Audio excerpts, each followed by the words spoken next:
ഇലകളെല്ലാം കേടുവന്നു പോയപ്പോൾ പ്രൂൺ ചെയ്ത അഡീനിയൻ ചെടി ഇതാ നല്ല ഉശിരായിട്ടുണ്ട്. നല്ല രണ്ട് ശിഖരങ്ങൾ നല്ല തിളക്കമുള്ള പച്ച ഇലകളായിട്ട് വരുന്ന കാണാം.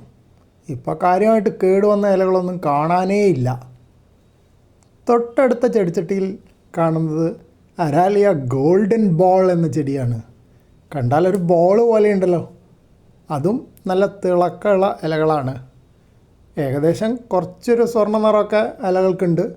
അതുകൊണ്ടായിരിക്കും അരാലിയ ഗോൾഡൻ ബോൾ എന്ന പേര് ആ ചെടിക്ക് കിട്ടിയത്.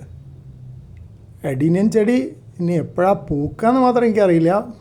പ്രൂൺ ചെയ്താൽ പൂടാൻ സാധ്യത കൂടുതലാണെന്ന് പറഞ്ഞു കേട്ടിട്ടുണ്ട്. പക്ഷെ വേനലാവേണ്ടി വരും. ഇപ്പം മഴ ഒഴിഞ്ഞു, വെയിലുണ്ട്. പക്ഷെ അതുകൊണ്ട് വേനലായില്ലല്ലോ. വേനലാവുമ്പോഴാണ് അഡീനിയൻ ചെടികൾ പൂവണിയുക എന്ന് ഞാൻ കേട്ടിട്ടുണ്ട്. പിന്നെ ഇത് ഏത് നിറമുള്ള പൂവാന്ന് പോലും എനിക്കറിയില്ല. വളരെ ചെറിയൊരു ചെടിയായിട്ട് ഞാൻ നഴ്സറിയിൽ നിന്ന് വാങ്ങിച്ചു കൊണ്ടുവന്ന് ഇവിടെ ചെടിച്ചട്ടിയിൽ നട്ടതാണ്. പിന്നെ എപ്പോഴാണ് പൂവിടുക എന്ന് അറിയണമെങ്കിൽ പൂട്ടാൻ തന്നെ പറ്റുള്ളൂ. അതിനുവേണ്ടി ഞാനിങ്ങനെ കാത്തിരിക്കുന്നു.